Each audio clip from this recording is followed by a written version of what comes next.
What's going on, guys? It is Celeb from Second Opinion Productions. I'm joined here with my partner in crime, Skelly. What's going on, bro? Not much, dude. Just getting ready to get some Max Payne 3 in. Ooh. So, as you can see, we're doing a first and 10 over Max Payne 3, long-awaited title. I am very stoked to give my opinions on this game. I'm pretty deep in the game myself right now, but as you all know, we show the first 15 minutes of it, and this is something I really love about the game, is these little clips and images they have. Each time you're loading a section of the game, no matter where you're at, they'll have these clips and images.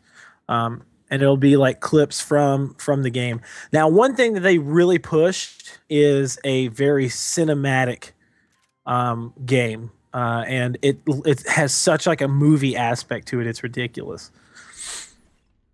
So as you can see right here, starts out with the Max Payne audio of that's my impression. Was that good? Video games live, go. Yeah. So one thing is that I was very nervous about this game because, you know, obviously with the whole Team Bondi thing that happened with Ellie Noire, and I was really worried that it was going to come out sucking, and they did so many good things with this game. But as you can see right here, you know, it's basically just starting out and showing you, you know, that Max Payne is still really effed up in the head. Like he's got so much stuff that has happened to him in the past years that the only thing that could really fix everything is alcohol. Drink his life away. Like right there, he's saying, let it go, you know. But and one thing is how you see the video is like fluttering. Yeah. It's such a good effect, dude. Yeah, the games and story actually, you know, goes very smoothly, and it just seems, like I said with the LA Noire first and 10, and like I said about that game all the time, it, you know, they made it feel like it's an actual movie. Like, you know, you get engrossed in the story. At some points, you forget you're playing a game. That's how good they did the story on this. And I was, yeah, and no joke, dude. I had that situation. Like, I was playing the crap out of Max Payne one day, and I passed out. And no joke, I dreamt that I had watched Max Payne 3 as a movie. And I remember I looked at my girlfriend and I was like, I watched this really awesome movie called Max Payne. And she was like, what? And I was like, nothing. Like, did it have I was still Wahlberg? half asleep. Did it have Mark Wahlberg in it? No, God. Ugh. Let's not even talk about that. No. Injustice to Rockstar. Yes. But you know, and this is one thing I will say. The first 15 minutes, see that how they kind of jump back and forth of him being in New York and him being in a different country. Right. You know, one thing about this is that it does have the same situation that we had with Deus Ex. There's a lot of cutscene at the beginning of the game, but the gameplay we have on here is very, very, let's say, special. It's really awesome. Thanks in part to our good friend Dunham. Yes, good job, Dunham. I'm very proud of you. You did a good job with this.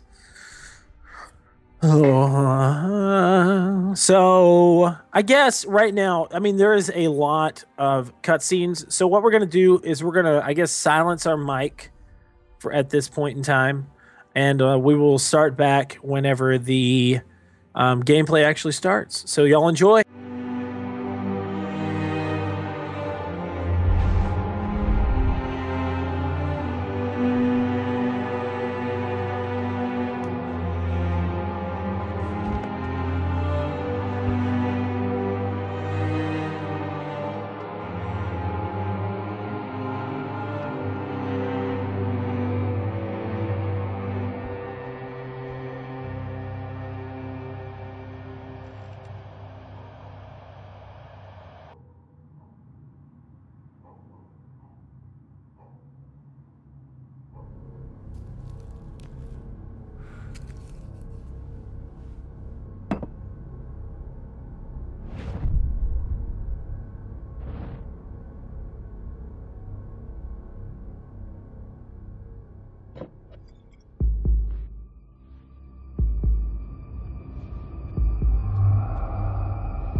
So I guess I'd become what they wanted me to be.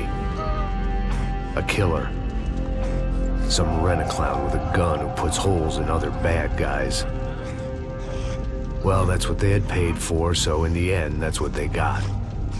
Say what you want about Americans, but we understand capitalism. You buy yourself a product and you get what you pay for. And these chumps had paid for some angry gringo without the sensibilities to know right from wrong. Here I was, about to execute this poor bastard like some dime store angel of death. And I realized they were correct. I wouldn't know right from wrong if one of them was helping the poor and the other was banging my sister.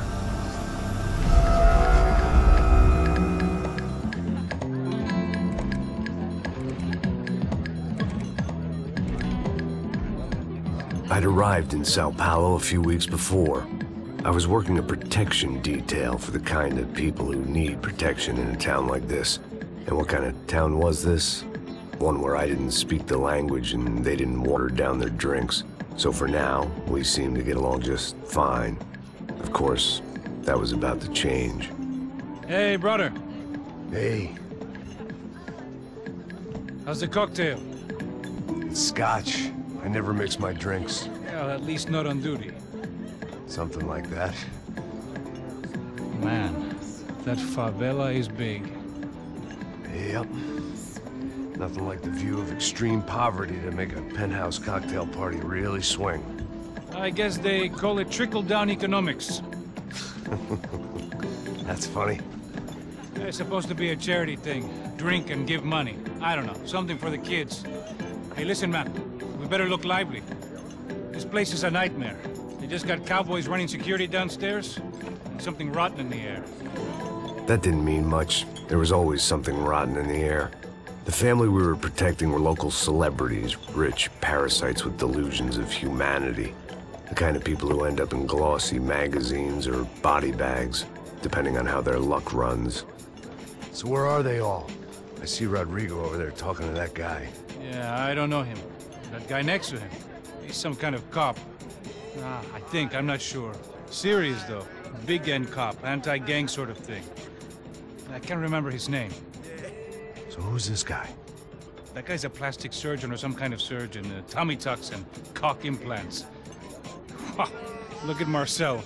Still dances like a fool. Guess that's what a European education and a coke habit will do for Ricky Martin look-alike. That's very funny, Max. Oh, excuse me.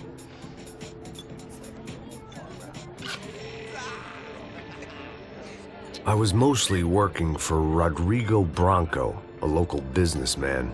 Built things, did some charity, had things named after him, won awards, owned things, people.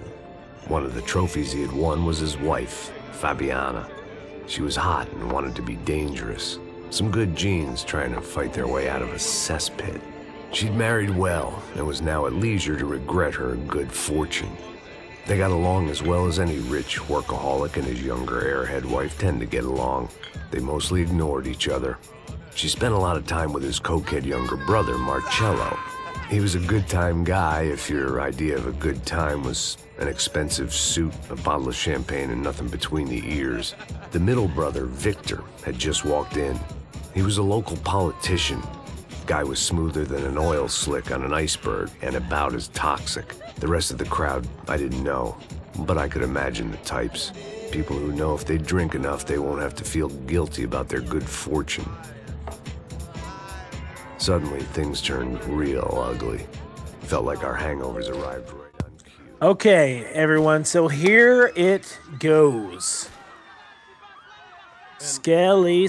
And I do have to say something, and I understand where people come from when, you know, they spend $60 on a game that only takes about, what, 4.5 to 5 hours to beat completely through. Yeah. And over half the game is cutscenes.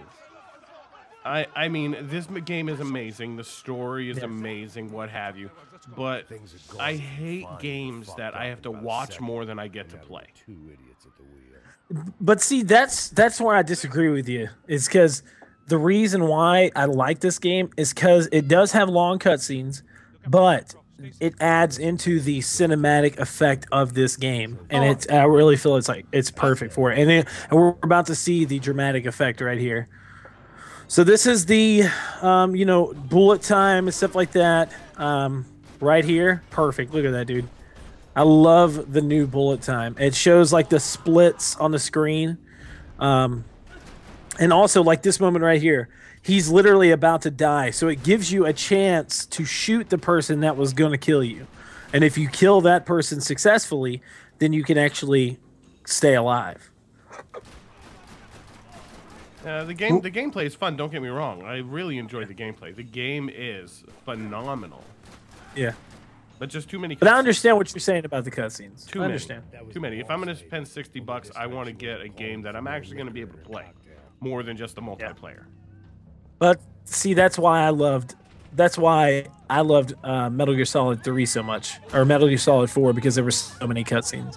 I loved watching them. But you know how it goes, bruh. Anyways, right here is one of the coolest spots, and there is a lot of sections on this game that have these dynamic kills like this, to where you'll swing from a rope, or you'll be hanging from a helicopter or something. But this right here is really awesome. You have the chance. Bah! Bullet time. In the pool. That is pretty epic. Yeah. Gotta say that. So the art direction of the game and just the cinematic aspect is one of the most attractive things for me to this game, and why I'm so addicted to it. And this is where it gets real. It's about to get real. It's about to get real, bro. Shit's about to go down. He gets kind of pissed off right here and is like, you know what? I'm not going to be taking this shit. I'm Max Payne. Max Payne don't take shit from nobody. No, he doesn't. I forgot my bottle of scotch. I gotta go pick Damn it it. up. I gotta go pick it up. All right, so here we go. Oh, he just got shot. Poor guy. Oh. Okay. So, and this is another thing. Actually, I found that crouching in the game actually really comes in handy. There's a lot of times that some of these third-person shooters, they add in a crouch button just to have it. But the crouch, it actually really works well. Especially whenever you're on a few kind of sneakier missions where you don't want a lot of people noticing you until a little bit later on in the level. Right here, dude. Bah, bah. Oh, man. Executions. Yeah. That's one awesome thing in the game, too. Now, tell me how you feel about the gameplay, like whenever it comes down to these dynamic executions, or like that, the death kills, slow bullet times. Oh, I think they were awesome. I remember the first time I got to see them when we were sitting in the booth at PAX East, and we were all sitting. There was probably like 9 or 10 of us, and getting to see him for the first time, all of us, even the PR guy from Rockstar, was like, "Ooh!" Every time one went down, it's like amazing. And he saw him 100 times, and he still was like amazed at everyone. Every time they executed somebody or something like that, it was just phenomenal. And I still feel that way after seeing them over and over again. You never get sick of them. Now you can see right there that Dunham's already played through this level. You see it as his gun is golden. There are golden gun collections that you can do on each level. You'll find some of these open rooms or just a room that's like sitting by itself or something, to where you can actually collect different parts for golden guns. And it's just a cool little add-on. Yeah. It's not like you get the full golden gun. You got to actually collect the parts. You have to collect the parts, exactly. Yeah. And you can actually get every gun that you have golden. So each time you pick it up around whatever level you're playing, it'll turn golden. Right. So, I mean, the game itself, I mean, just kind of summing it up, the game itself is great. I'm really far into the game. And like right there, they have some clues laying around that you just kind of look into it, and it adds into the story. Like Skelly said, I will say some of the cutscenes are really long, and I just kind of want them to move on so I can play the game because it's so great. But if you are really looking for a great cinematic adventure, you will want to definitely pick up Max Payne 3. It is by far one of the best games to come out in a couple of years.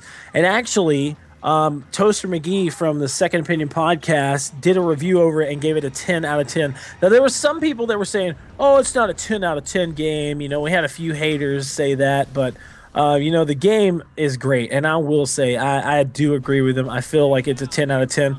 There's not really any flaws in this game. There's a few little technical problems that I've had on my end, but other than that, 10 out of 10, definitely. And it's a really good score. I personally, like I said, too many cutscenes. The game, although is amazing, graphics are nice, the bullet time's nice, the gameplay's smooth. You can go in and out of cutscenes and gameplay fluidly. They did a good job with that. There are, however, a few glitches I've seen in the game when you are in bullet time getting stuck. Oh, yep, he just failed. Yes, what the heck? There are a few glitches as you're in bullet time and you go towards a ledge or something like that. You can fall to your death very easily doing that, so be careful. Yeah. I'd have to say I'd give it like a 9 out of 10. I don't think it's a perfect game, but it's about as close as you're going to get for a Rockstar game. Now, to talk about this, with there being a few more minutes, to talk about this, with the graphics looking as good as they do in this game, and also I will say this, I was going to mention this as well. You do remember Red Dead Redemption, Yes. And how you shot someone in the face and there was this big explosion, Right. You know, basically like a meat explosion on their face, Right. You know, and it does that in this game. You know, there's a lot of times you'll shoot somebody in the front of their face and it'll like explode, you know, the back of their head. You know what I'm saying? Oh, yeah. And with the graphics looking as good as they are, how big are your expectations of Grand Theft Auto 5? Oh, they're like up there. If Grand Theft Auto 5 is less than perfect, I will be surprised, to be honest. That's one of those games that coming off of this, we've already seen. Granted, L.A. Noire was a little bit different. We saw L.A. Noire. We see this. We saw what they did with GTA 4. I think that only the next step is to be perfect with GTA 5, especially with the fan base around it and the following that it does have. I expect it to be nothing less than phenomenal. And if I get anything less than that, I will write Rockstar off because they've had all this time to do it. I will write them off. I'm sorry, because they've had all this time and all this practice on these other games. They should be able to do GTA 5 right. All right. Well, I guess that's going to be it, everybody. We're going to go ahead and wrap it up. Make sure to be on the lookout for our next First and 10 over Ghost Recon Future Soldier, which is coming out really soon, probably like right after we post this. Yes. So stay tuned this tomorrow.